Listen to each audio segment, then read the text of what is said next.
Hola, estamos con nuestro especialista, el doctor Jean-Paul Sulaiman. ¿Cómo está, doctor? Hola, Clau, muy bien. ¿Y tú? Muy bien, muchas gracias. Háblenos un poquito de usted. Bueno, muy buenas tardes a todo tu auditorio de Facebook. Yo soy el doctor Sulaiman, soy ginecobstetra con subespecialidad en biología de la reproducción humana. Hice mis estudios de licenciatura en médico cirujano en la Universidad de Anáhuac. Posteriormente entré a la al Instituto Nacional de Perinatología para completar el programa de residencias médicas en ginecología y obstetricia, y posterior a ello hice una subespecialización en biología de la reproducción humana ahí mismo en el Instituto Nacional de Perinatología. Y afortunadamente llevo 5 años trabajando en este enorme y precioso instituto INGENES. Muchas gracias, doctor. Hoy vamos a hablar sobre alteraciones genéticas. Perfecto, me parece Vamos a excelente. empezar porque nos diga qué son las alteraciones genéticas. Bueno, las alteraciones genéticas se derivan de los problemas en los genes y en los cromosomas. Es muy importante diferenciar qué es un gen y qué es un cromosoma. Todos los seres humanos tenemos 46 cromosomas, 23 que nos dio papá y 23 que nos dio mamá. Asimismo, nosotros a nuestros hijos les vamos a dar 23 cromosomas y su mamá o su papá les van a dar 23 cromosomas. En esos 46 cromosomas están acumulados o están alojados los 30.000 genes que nos caracteriza a la especie humana. La especie humana tiene 30.000 genes. De lo que se conoce desde que se completó el proyecto Genoma Humano. Las alteraciones genéticas, que así se les conoce comúnmente, pueden ser genopatías, que es el problema de un solo gen, que puede estar en el brazo largo o en el brazo corto de un cromosoma. Un cromosoma es como una estrellita y tiene un brazo largo y un brazo corto. Entonces, una genopatía, un problema en un gen, es cuando el gen tiene una mutación, es decir, no está bien, tiene un problemita, y puede ser heredado por parte de la mamá o por parte del papá. Y una cromosomopatía, que es más evidente, es la falta de un cromosoma o ausencia de un cromosoma, o cuando existe un cromosoma de más. La cromosomopatía que más comúnmente conocemos es la trisomía 21 o síndrome de Down. ¿Por qué la conocemos más frecuentemente? Porque es la que es compatible con la vida, ¿no? Hay cromosomopatías que puede presentar un ser humano y no son compatibles con la vida. Y pues desafortunadamente pierden la vida dentro del útero de la mamá antes de nacer o unas horas después de nacer. También existe el síndrome de Turner, el síndrome de Klinefelter, que ya son cromosomopatías más raras o menos frecuentes que el síndrome de Down en nuestra población, y que se van a presentar a veces, o que se puede dar cuenta la persona que tiene esa cromosomopatía hasta 14 o 15 años después, ¿no? Muy bien, muchas gracias. Ahora nos puede decir cuáles son las causas de las alteraciones genéticas. La mayor parte de las causas de las alteraciones genéticas, bueno, el óvulo y el esperma se juntan para mezclar esos 46 cromosomas, 23 de la mamá y 23 del papá. ¿En dónde se van a juntar esos 46 cromosomas? ¿Dónde van a hacer unión? Esa unión, esa multiplicación se llama meiosis. Eso se lleva a cabo dentro del óvulo. Una de las causas más frecuentes de que haya una cromosomopatía es alteraciones en la calidad ovular por edad materna avanzada. Hay que recordar que la mujer nace con los óvulos ya determinados, y entonces una mujer que es mayor de 38 años comienza a tener óvulos no tan nuevos o no tan jóvenes, y ese aparatito en donde se mezclan los cromosomas puede ir fallando y se puede copiar un cromosoma de más o un cromosoma de menos. Esa es una de las causas más frecuentes. Otra causa es que el papá sea portador de un gen o una genopatía, un gen que esté mutado, la mamá también se encuentren en la vida, que eso ya sería una coincidencia rara, pero sucede, y entonces esa enfermedad se le transmita al bebé o a la niña, al niño o a la niña.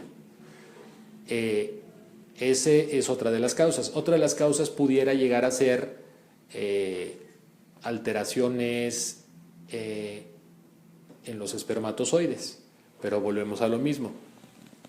Un hombre que tiene baja cuenta espermática o que tiene los cromosomas, que no tiene espermatozoides, pudiera llegar a tener un problema cromosómico y no saberlo, ¿no?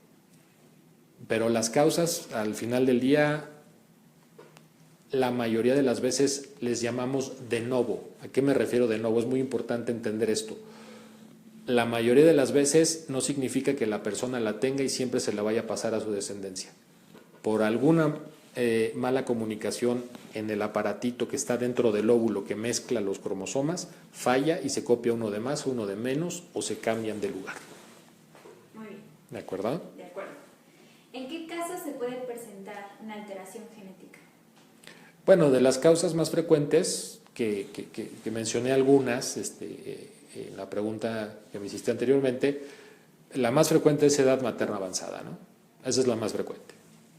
Entre más viejos los óvulos, menos capacidad del óvulo para hacer una buena coordinación y mezclar los cromosomas de la mamá y del papá, y siempre va a haber una mala comunicación, ¿no?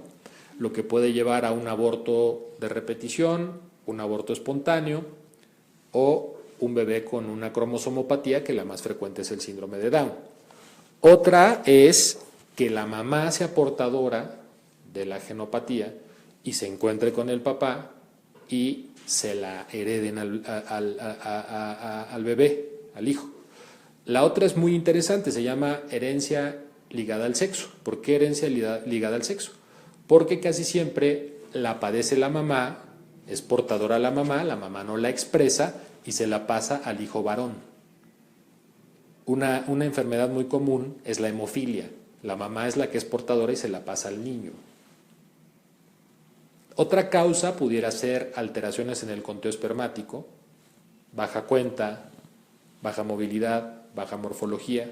Sabemos que los hombres que padecen ese tipo de alteración en el conteo seminal, si no es un problema hormonal o un problema anatómico, va a ser causa de cromosomopatía que se le puede heredar a la persona.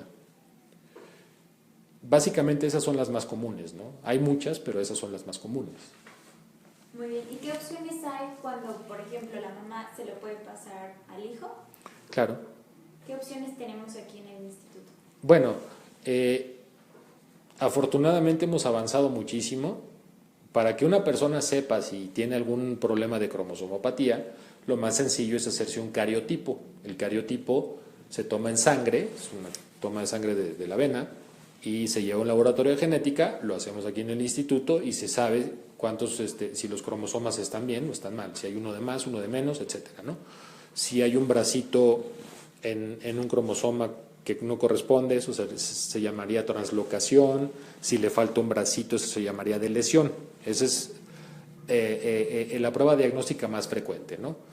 Ahora, si la mamá sabe que es portadora de una enfermedad y se la va a pasar al niño, que sería herencia ligada al sexo, entonces, si es una genopatía aislada, es decir, un problema genético aislado, las genopatías son difíciles de corregir. Entonces, más de el 80% de las mujeres que tengan una genopatía, pues van a tener que ser candidatas a cambiar de óvulo, van a tener que pedir un óvulo donado, ¿no? Donación de óvulos, ya que no se puede todavía, se está trabajando mucho a nivel mundial, ¿no? Esto es a nivel universal y no se puede cambiar la información genética del óvulo. Se está trabajando y es el futuro. Pero existe una cosa que es lo que más hacemos y es lo más novedoso y es lo que con más éxito tenemos, que es el diagnóstico genético preimplantatorio. ¿En qué consiste el diagnóstico genético preimplantatorio? Bueno, es evaluar morfológica y genéticamente el embrión. Es decir, voy a ver a través de una fertilización in vitro, es decir, voy a sacar los óvulos de la mamá, los voy a juntar con los espermas del papá, voy a generar embrioncitos que son células madre y voy a tomar una biopsia de ese embrión. Ese fragmento de embrioncito o esa biopsia de embrión que voy a llevar al laboratorio, a ese embrión no le va a pasar nada, o a ese bebé no le va a pasar nada, no le va a faltar una oreja, o no le va a faltar un ojito, o no le va a faltar una manita, porque son células madre que se están replicando cada milisegundo. Entonces yo puedo tomar una biopsia y en cuestión de segundos o minutos esa célula ya se recuperó y el fragmentito de biopsia que yo tomé lo llevo a mi laboratorio de investigación, específicamente en el que tenemos aquí en el instituto, la técnica que usamos se llama WHA, Whole Genome Amplification, en el cual hacemos de 3 millones a 4 millones de copias de una sola célula para amplificar el genoma y leer los 46 cromosomas, pero ya del embrión. Es decir, ya estoy leyendo la información que trae ese bebé. Ya estoy leyendo lo que le pasó a la mamá y lo que le pasó al papá. Si le sobra, si le falta o si está normal. Y de gane, pues podemos saber el sexo del bebé, ¿no? Si es niño o es niña. Muchas veces esta técnica se utiliza, por ejemplo, cuando es herencia ligada al sexo. Si sabes que tú tienes la genopatía y si tienes hijos hombres, a todos tus hijos hombres se los vas a pasar, pues escoges nada más a las niñas, ¿no? Porque si tienes un hijo varón, va a expresar la enfermedad. Entonces, en el instituto somos capaces de diagnosticar y de solucionar la situación. Claro. ¿Y lo combinamos con una técnica de fertilización in vitro? Sí, claro, porque para poder hacer el diagnóstico genético preimplantatorio tenemos que generar embriones en el laboratorio y para poder generar embriones en el laboratorio esto tiene que ser a través de fertilización in vitro, reproducción asistida de alta complejidad, es decir, sacar los óvulos, juntarlos con los espermas y una vez que tenemos el embrión de buena calidad tomarle una biopsia y llevarla al laboratorio.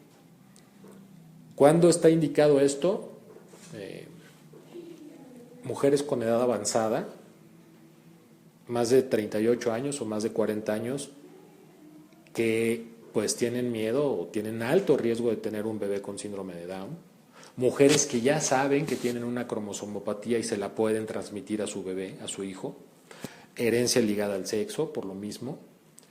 Mujeres de la edad que sean que tienen aborto de repetición, en el cual las causas del aborto ya se determinó que no son anatómicas, infecciosas o por otra causa endocrinológica, que son poco comunes. Las causas más frecuentes de que una mujer tenga abortos de manera espontánea es por un problema genético, pero no un problema genético que la mujer va a tener toda su vida. Casi siempre, como les decía, son mutaciones que se forman en el momento, se les llama mutaciones de novo, en el momento de la meiosis.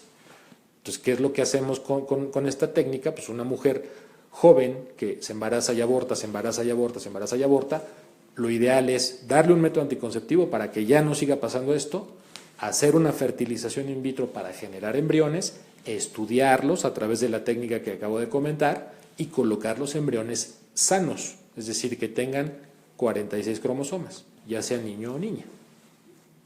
Entonces, aquí encontramos la solución. Por supuesto. ¿Qué pasa si viven lejos y no les es posible venir a visitarnos? Como la asesoría médica virtual, ¿es una opción? Se puede hacer asesoría médica online, claro, por supuesto, pero pues hay muchas estrategias, ¿no? Si viven lejos y se puede hacer la estimulación ovárica a distancia y nada más tener que hacer el esfuerzo de venir a sacar los óvulos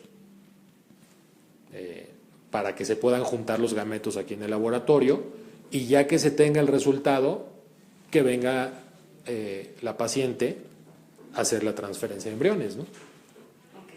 Bueno, ¿le parece si pasamos con las preguntas público? Claro, adelante.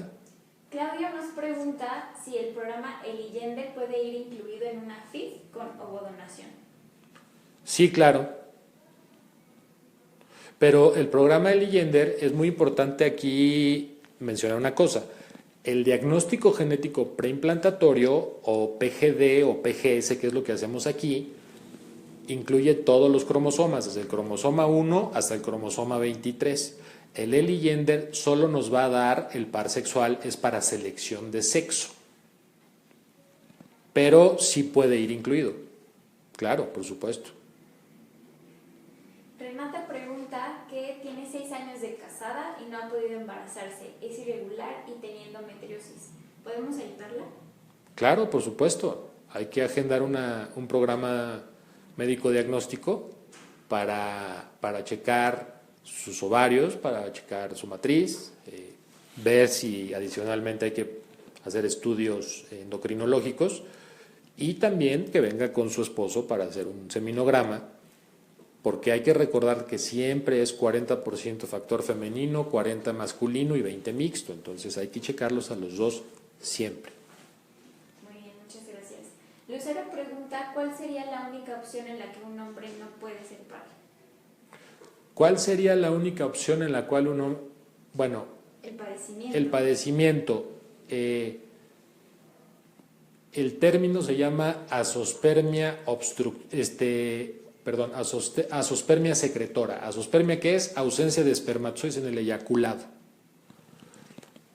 El hombre eyacula y este eyaculado, este semen se ve y no hay espermas.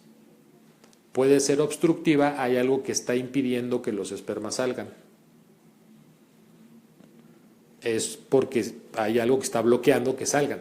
Pero si el hombre no produce espermas, no hay manera, ¿no? Pero es muy importante aquí, en hombres que pueden llegar a tener azospermia secretora, que es el término que les acabo de mencionar, que no producen espermatozoides, ver si no es una resistencia intrínseca a los andrógenos propios. Se hacen pruebas con hormonas externas y si ya con esas hormonas externas tampoco producen, entonces ahí sí ya definitivamente no se podría, ¿no? O que tenga una castración. Una castración es que no tenga los testículos, que no es lo mismo que vasectomía, ojo, porque lo confunden. La vasectomía nada más es la ligadura y corte de los conductos, ahí sí se puede y aquí lo podemos resolver. Una castración me refiero a perder los testículos por un cáncer o por una quimioterapia, ¿no? Esas serían las causas definitivas en las cuales un hombre sí de plano ya no puede, o cuando ya tiene edad muy muy avanzada, más de 75 años, ¿no? ¿De acuerdo? Muy bien. Laura dice que tiene 38 años, ha Ajá. tenido 2 embarazos ectópicos y es muy irregular. ¿Hay posibilidades de ayudarla? Claro, por supuesto, solo que, Laura, te recomendamos que vengas a agendar una visita diagnóstica, pero creo que tu problema tiene un alto grado de solución con una fertilización in vitro, porque al tener 2 embarazos ectópicos te estás arriesgando a un tercero. Y aquí no dejamos claro en la entrevista, cuando dijimos abortos o pérdidas, un embarazo ectópico también se considera una modalidad de aborto. Entonces ella ya entra dentro de las mujeres que no solo fue en la trompa, sino que también se considera una modalidad de aborto, ¿no? Entonces ya es necesario evaluar sus óvulos a través de un in vitro y evaluar los embriones. Muy bien. Magali dice que es de Guatemala, tiene un niño de 13 años, pero ya no pudo volver a embarazarse. ¿Podemos ayudarla? Claro, ¿qué edad tiene? No sé si qué edad tiene. Es importante conocer la edad de Magali. Y hacerle un diagnóstico. Claro, es importante, digo, Guatemala tampoco está aquí a la vuelta de la esquina, pero pues pudieras agendar una cita online, virtual, que nos platicaras un poquito tus antecedentes, nos platicaras un poquito cómo son tus ciclos menstruales, si has tenido cirugías en el útero, si hubo algún problema cuando nació tu bebé, etcétera, y en base a eso hacer un diagnóstico. Muy bien. Alexita pregunta que después de sacar los óvulos, ¿a los cuántos días se introducen los embriones? En una fertilización in vitro en donde no se vaya a hacer diagnóstico genético preimplantatorio, lo ideal es hacerlo al 5.º día, en embriones de 5 días.